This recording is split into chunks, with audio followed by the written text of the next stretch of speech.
tu es le bienvenu. Tu es le bienvenu. Nous bénissons ceux qui sont partis en vacances. Nous bénissons ceux qui sont en voyage. Que le Seigneur les ramène sains et saufs. Alléluia. Alléluia. Gloire au Seigneur. Bien-aimés, nous avons ouvert un thème. Nous avons ouvert un sujet qui s'intitule l'importance de la bouche. Alléluia. Il y a ton voisin l'importance de la bouche. L'importance de la bouche. Nous avons vu la fois passée que la bouche a une très grande importance. Sur le plan humain, la bouche nous sert à manger, la bouche nous sert à boire, la bouche nous sert à communiquer. Donc il y a beaucoup de rôles que la bouche joue sur le plan humain. Sur le plan spirituel, la bouche nous aide à prier, la bouche nous aide à parler en langue, à prophétiser. La bouche nous aide à louer Dieu. La bouche nous aide à adorer Dieu. La bouche nous aide à chanter comme les vases d'honneur nous ont élevés devant la présence, devant le trône de Dieu. Alléluia. Alléluia. La Bible dit que la bouche, dans la bouche nous avons la langue, nous avons les lèvres et puis nous avons les dents.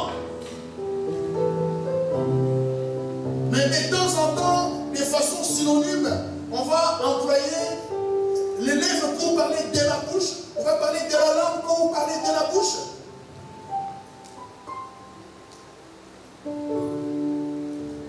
Je me souviens quand j'étais petit et que tu avais affaire à tes grands, à tes aînés, même en bas âge, à partir, je pense, de 2 ans ou quoi, quand il y avait une dispute et que tu n'étais pas fort, qu'est-ce que tu faisais? Tu cherchais juste à attraper les bras ou les doigts de ton adversaire. Amen. Pour mettre ça où? Dans ta bouche. Pour faire quoi? Pour lui donner une bonne morsure. Pour les mordre vraiment sérieusement. Alléluia. Alléluia. Donc c'est la technique de tout enfant. Les petits enfants là, dès sa naissance, en grandissant, il va se rendre compte qu'il est impuissant vis-à-vis de ses adversaires. Et puis il va commencer à utiliser une arme redoutable qui est les dents. Vous voyez l'importance de la bouche. C'est les femmes aussi. Mais maintenant, ce n'est pas seulement les enfants qui mordent, les adultes aussi mordent. Au Congo, quand les femmes se disputent, l'autre va chercher la joue de sa rivale. Pour faire quoi? Lui donner une bonne morsure. Même arracher la joue carrément. Voilà l'importance que joue la bouche. Mais sur le plan spirituel, le Seigneur nous dit aussi que la bouche est un petit membre mais qui est très dangereux. Qui est très très dangereux. Nous avons vu ça dans Jacques. Dans Jacques, que la bouche a un venin mortel. La bouche est appelée le monde de l'iniquité. Donc tous les péchés résident où? Dans la bouche. Jacques, chapitre 3. Jacques, chapitre 3, verset 2. Nous bronchons tous de plusieurs manières. Si quelqu'un ne bronche point en parole, c'est un homme parfait, capable de tenir tout son corps en bride. Si nous mettons les morts dans la bouche des chevaux pour qu'ils nous obéissent, nous dirigeons aussi leur corps tout entier. Voici donc, même les navires qui sont si grands et qui poussent des vents impétueux ou puissants sont dirigés par un très petit gouvernail au gré du pilote. De même, la langue est un petit membre et elle se vante de grandes choses. Voici comme un petit feu peut embraser une grande forêt. La langue aussi est un feu. C'est le monde de l'iniquité. La langue est placée parmi nos membres, souillant tous les corps et enflammant les corps de la vie, étant elle-même enflammée par la gêne ou l'enfer. Toutes les espèces de bêtes, d'oiseaux, de reptiles et d'animaux marins sont domptés, ont humaine, mais la langue, aucun homme ne peut la dompter. C'est un mal qu'on ne peut réprimer. Elle est pleine d'un venin mortel. Par elle, nous bénissons le Seigneur notre Père, et par elle, nous maudissons les hommes faits à l'image de Dieu. De la même bouche sortent les bénédictions et la malédiction. Il ne faut pas, mes frères, qu'il en soit ainsi. La source fait-elle jaillir par la même ouverture l'eau douce et l'eau amère? Un figuier, mes frères, peut-il produire des oliviers ou une vigne de figues? De l'eau salée ne peut pas non plus produire de l'eau douce. Alléluia. Vous avez écouté les qualificatifs, les qualificatifs plutôt sur la langue, sur la bouche ou sur les lèvres. Ça, c'est la deuxième partie. Ce message sur la langue ou sur la bouche vient essentiellement du livre des Proverbes. Là, nous avons vu que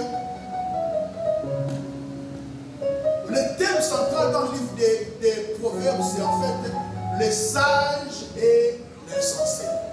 Les sages et les méchants.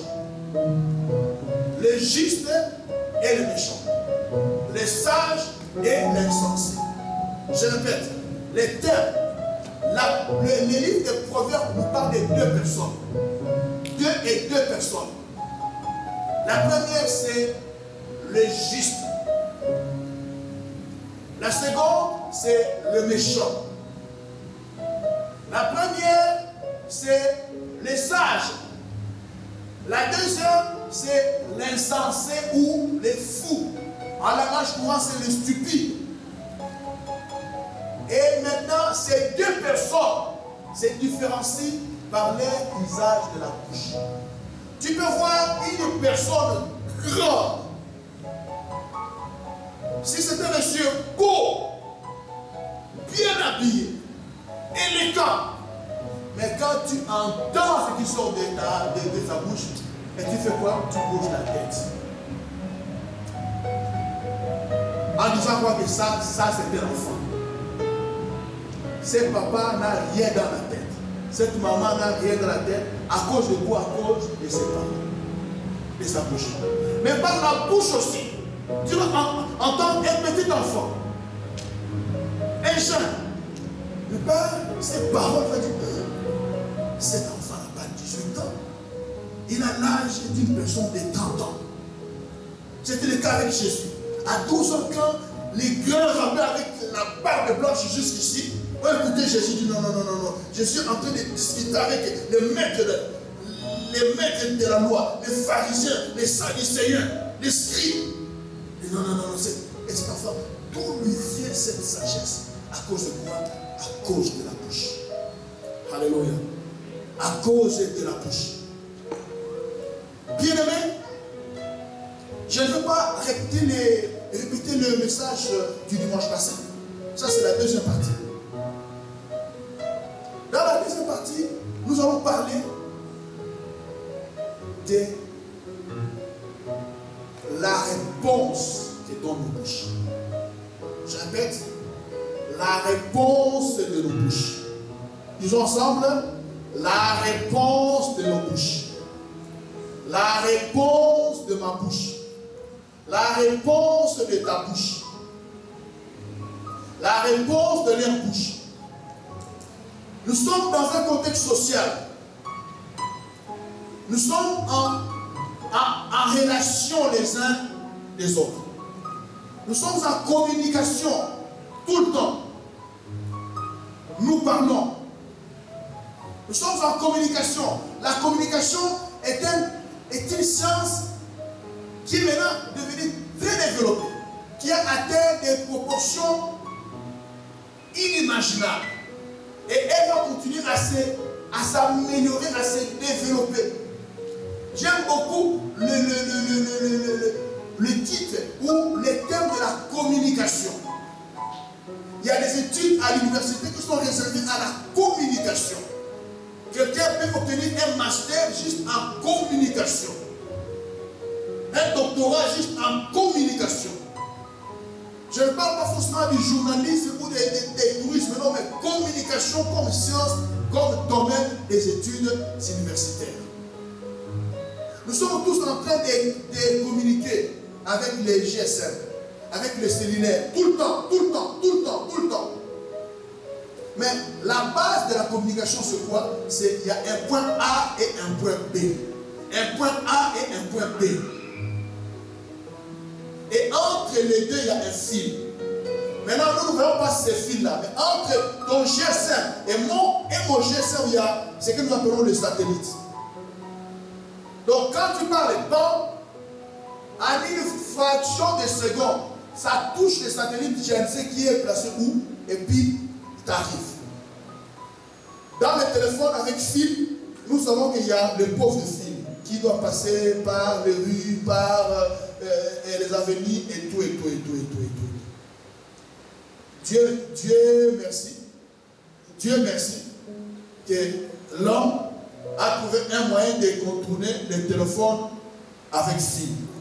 Parce que dans certains de nos pays, les fils sont dans un état lamentable. Les gens commencent à arracher des poteaux de téléphones pour faire du béton chez eux. Ils arrachent les fils pour en faire d'autres choses. Donc si nous étions toujours dans le contexte des téléphones avec fil, la ville comme la ville de Kinshasa que je maîtrise mieux par rapport à toutes les villes du monde, n'aurait pas eu de téléphone. Parce que les fils n'existent plus. Les poteaux, les pylônes plutôt, métalliques sont arrachés ou tout simplement détruits, ils ne peuvent pas être remplacés. Voilà, la communication s'est développée. Avant même de parler des téléphones, avant nous étions à l'époque de la folie, où quelqu'un devait parler, et puis là-bas, on devait entendre pour répondre. Un moyen archaïque. Donc, il y a le point A et le point B dans la communication. C'est pour cela, quand tu es sur ton GSM et que tu dis allô, allô, allô, des fois tu n'entends pas la personne qui parle. Il y a certains téléphones, toi tu parles mais il ne t'entend pas. Ou il t'entend mais toi tu l'entends pas. Vice versa. Alléluia. Allô, je suis là, est-ce que tu m'entends? Il répond mais toi tu ne l'entends pas. Parce qu'il y a un problème de communication. Alléluia. Donc, dans la communication, il y a l'initiative de la première personne et il y a la réponse. L'un parle et l'autre répond. Donc, dans nos familles, avec nos enfants, nous sommes dans ce contexte-là. Où moi je parle et j'attends à ce que mon enfant puisse répondre. Où l'enfant parle et il s'attend à ce que moi je puisse répondre. Bien aimé, c'est là le grand problème dans nos relations. C'est dans la communication. Certaines familles sont détruites. Certains couples sont divisés. Se battent tous les jours à cause du problème de la communication. À cause du problème des réponses. Ce que j'ai dit, je ne m'attendais pas à une telle réaction de ta part. Mais la façon dont tu as répondu a allumé le feu. Un feu qui était inexistant. Tu as allumé le feu. Maintenant, toi de ta part, comme l'autre a allumé le feu, toi, tu vas aussi répondre. Et tu mets maintenant, toi, un bidon d'essence sur le feu qui était juste comme une bouche. Aller, maintenant, c'est aller-retour. Aller-retour, aller-retour. Jusqu'à ce que les gens peuvent se battre, se taper dessus, se jeter le verre, se jeter les assiettes. Alléluia. C'est jeter les bouteilles. À cause de quoi? Des réponses. Nous allons voir aujourd'hui la façon dont l'enfant de Dieu doit répondre dans la communication. Bien aimé, la Bible dit dans Proverbe 18, 4,